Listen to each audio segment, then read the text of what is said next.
아름답다는 표현은 이 글이 시이기 때문에 시적으로 표현하기 위해서 그렇게 아름답다고 의역을 했습니다. 오늘에 보면 위대하다, 장엄하다 라는 단어를 쓰고 있어요. 주의 이름이 얼마나 위대하면 하늘 위에 그 이름을 세워두셨겠는가. 2절부터는 하늘에 세워둔 여호와의 이름이 왜 온 땅에 위대하신지 그 이유를 설명합니다. 2절에 보니까 주의 대적으로 말미암아 어린 아이들과 젖먹이들의 입으로 권능을 세우시며, 이것도 좀 애매한데 주의 대적이 어떻게 어린아이와 젖먹이의 입으로 주의 권능을 세우는 일을 하겠습니까? 그런 일을 하지는 않죠, 대적들이. 주의 원수와 보복자는 하나님의 반대편에서 대적하는 자들로서 사단과 그의 악의 세력들입니다. 잠잠케 하다는 말도 여기도 잘못되어 있어요. 원어에는 절단하다, 끝내다로 되어 있죠. 잠잠케 하는 것과 끝내는 것은 현격한 차이가 있습니다. 잠잠케 하는 것과 완전히 절단해서 끝내는 건 좀 차이가 있죠.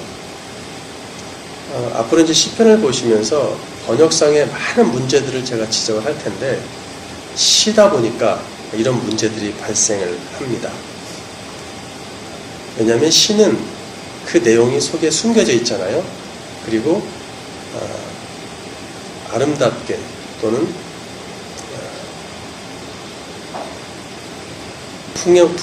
풍격법을 써서 이렇게 사용하기 때문에 사실을 그거를 풀어버리면 안 됩니다. 풀어서 번역을 해버리면 안 되죠.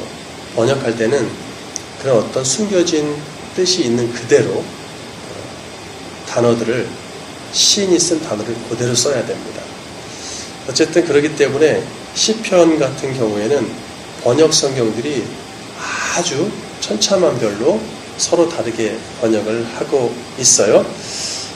2절을 좀 다시 제가 직역을 해보면 이렇게 됩니다. 그래서 주의 원수와 보복자들을 끝장내시려고, 주의 원수와 보복자들을 끝장내시려고 어린아이들과 젖먹이들의 입으로 주의 권능을 세우셨도다. 이렇게 되거든요. 완전히 달라졌죠? 다시 한번.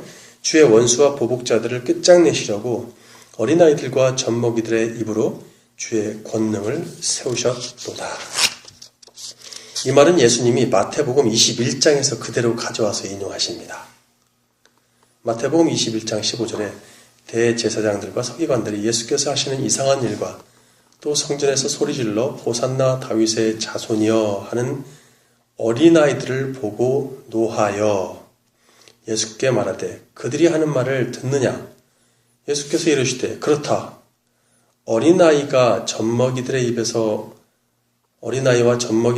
나오는 찬미를 온전하게 하셨나이다 함을 너희가 읽어본 일이 없느냐 하시고, 온전하게 하셨나이다, 온전히 갖추셨나이다가 더 정확합니다. 완벽하게 이루고 성취하고 갖췄다, 이런 얘기죠. 마태복음 21장은 예수님이 예루살렘에 입성하신 후에 예수님의 표적과 특별한 행동들로 인해서 사람들이 메시아로 따르면서 성안이 크게 술렁입니다. 심지어 어린아이들까지 메시아에 해당하는 노래를 막 부르고 다니는 거예요. 드디어 그분이 오셨다. 옛날에 정말 삶이 팍팍하고 힘들고 돈을 가진 권력자 원님들이 고을에 돈을 다 뜯어먹고 이렇게 힘들게 할 때 누가 나타나시죠? 암행어사가 나타나죠. 그러면요, 어린아이들이 기뻐서 춤을 추면서 노래를 했어요. 암행어사 노래를. 그런 거하고 비슷하다고 보시면 됩니다.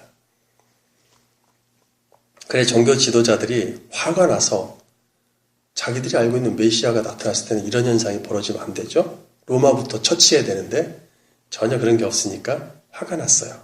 당사자인 예수님께 찾아가서 따지면서 당신이 도대체 무슨 노래를 애들한테 가르쳐서 퍼뜨렸느냐, 이렇게 묻죠. 이때 예수님은 시편 8편 오늘 본문 2절을 인용하면서 자신에 대한 다윗의 시편이 성취되었다고 선포합니다. 유대인은 시편의 글 전체를 메시아를 위한 시로 배우기 때문에 시편 8편이 메시아에 관한 노래한 시라는 것을 그들은 너무도 잘 알고 있어요. 그러나 그들이 만들어낸 자기들 식의 메시아가 아니기에 화가 났을 뿐이겠죠. 다시 본문으로 돌아와서 결국 2절은 이런 말씀이 됩니다. 메시아가 올 때 국가적인 환대와 종교적인 환대, 또 정권자와 지도자의 환영이 없을 것이다. 그 대신 보잘것없는 어린아이들의 환대와 찬양을 받으시는데 그것만으로도 충분히 메시아는 사단과 그 세력들을 끝장내실 수 있다라는 말씀이에요. 기가 막힌 말씀이죠. 정말 대단한 말씀입니다. 구약성경에 그 많은 절들이 있는데 이 한 절, 그냥 흘러보내기 쉬운 아무 생각 없이 읽을 수 있는 이 한 절 속에 다 들어가 있어요. 3절에 시인은 하나님이 만들어주신 하늘과 달과 별을 바라봅니다. 성경은 하나님의 창조물인 하늘을 보면서도 바라보면 거기 해, 달, 별을 통해서도 하나님의 위대하심과 영광을 깨닫게 된다고 말해요. 1절에서 하나님의 영광을 하늘 위에 높이 두셨는데 그것은 하늘의 달과 별만 봐도 알 수 있다는 말입니다. 그러면 시인이 하늘과 달과 별을 보면서 무엇을 깨달았을까? 4절에 사람과 인자가 등장하는데 이것은 단수예요. 그냥 보면 우리들이 하나님의 백성들로 볼 수 있어요. 우리들 인간을 얘기하는 게 아닌가. 그래서 5절에 우리 사람을 하나님보다 조금 못하게 만드셨다는 그런 이야기를 우리는 알고 있었단 말이죠. 근데 그게 말이 안 되죠. 그러다 보니까 한글 개혁성경에는 우리 개혁개정 이전에는 억지로 하나님을 천사라고 번역을 하는 오류까지 범합니다. 예, 아주 큰 실수죠. 이거는 큰 죄죠. 하나님이라는 단어가 있는데 왜 천사라고 바꿉니까? 천사라는 단어는 따로 있는데 6절에 가면 더욱 심각한 번역이 나타나는데 하나님의 창조물을 다스리는 권한을 주고 하나님의 만물을 발 아래에 두기까지 하셨다고 합니다. 이것은 우리한테 그렇게 하셨다고 보기 어렵잖아요. 에덴 동산에서는 가능했지 이젠 그 정도의 권한이 없어요. 구약시대 이 시를 쓸 때도 마찬가지죠. 예. 들짐승, 사자와 곰, 늑대 이런 것들을 사람 밑에 복종하게 만들었습니까? 아니에요. 지금 이 시를 쓰고 있는 시인들도 심지어 다윗이고 누구도 다 그들과 함께 싸워야 되는 발밑에가 아닙니다. 전혀. 그 정도의 권한이 없으며 성경은 그런 권한을 오직 당신의 왕인 메시아에게 주셨다고 말씀하십니다. 그리고 지금 이미 2절에서 이 시의 주인공은 메시아 예수님이라는 사실을 확고히 하고 있죠. 예수님이 그렇게 말씀하셨으니까요. 메시아를 노래하다가 갑자기 사람을 높이 들릴 이유가 전혀 없으며 시의 흐름에도 전혀 맞지 않습니다. 초대교회나 심지어는 유대인마저도 이 구절을 인간으로 보지 않아요. 근데 계몽주의 시대 이후부터 인본주의가 꽃을 피워서 교회와 성경 번역에 큰 영향을 주기 시작합니다. 그러면서 구약의 메시아에 관한 이야기를 전부 사람한테 적용시키기 시작합니다. 그 바람에 오늘날 시편 8편은 당연히 사람을 존귀하게 세우심을 노래하는 시로 해석하게 되었어요. 여호와의 이름이 너무 아름다운데 그 이유는 우리들을 천사 또는 하나님보다 조금 못한다고 할 정도로 존귀하고 높게 만드셨다. 당신은 정말 존귀합니다. 우리는 그렇게 만들어졌어요. 라고 가르치기 시작합니다.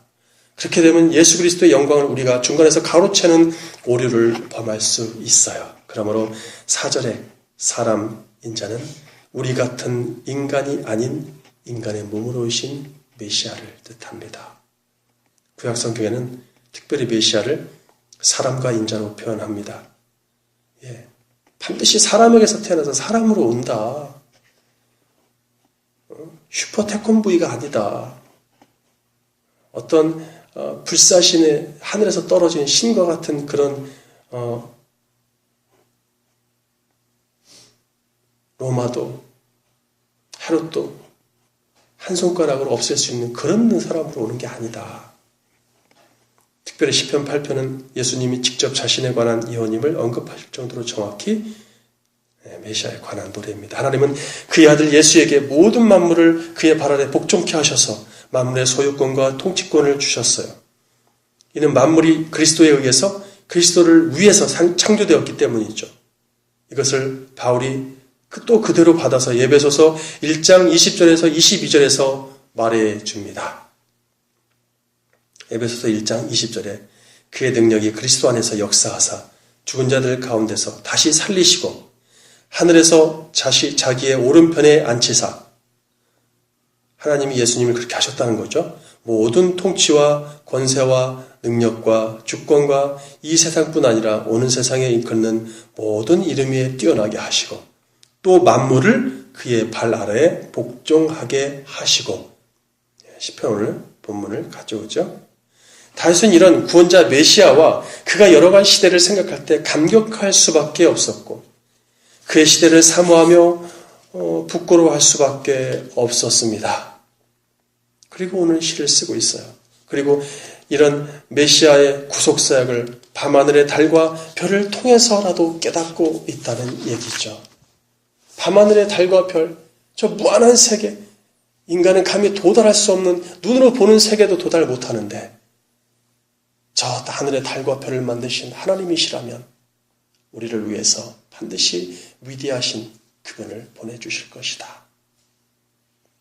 하늘의 달과 별뿐 아니라 모든 생명 있는 움직이는 동물까지도 여호와 하나님께서 당신의 택한 메시아를 위해 만들어 주셨으니 그 얼마나 위대하신 하나님의 계획과 섭리인가. 시 맨 앞에 보면요, 다윗의 시 인도자를 따라 깃딧에 맞춘 노래라고 되어 있죠.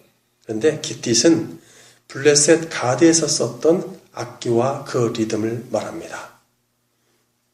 다윗은 사울을 피해 도망자로 살면서 블레셋 가드로 들어갔죠. 그리고 목숨을 연명하기 위해서 가드 왕의 종이 되면서 살았어요. 이때는 그의 가장 치욕스럽고 비참했던 시절이죠. 왜?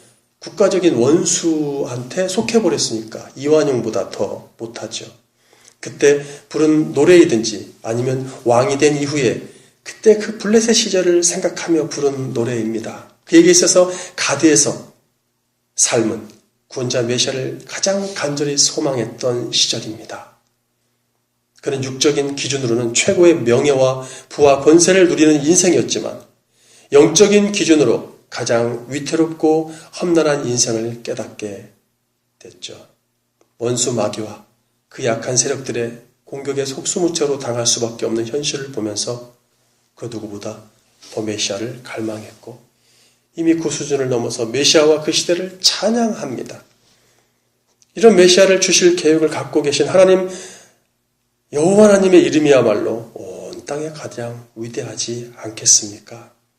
우리는 이미 그 메시아 예수님이 함께 우리와 함께 계시며 그 구원이 이루어진 그 은총을 받고 있어요.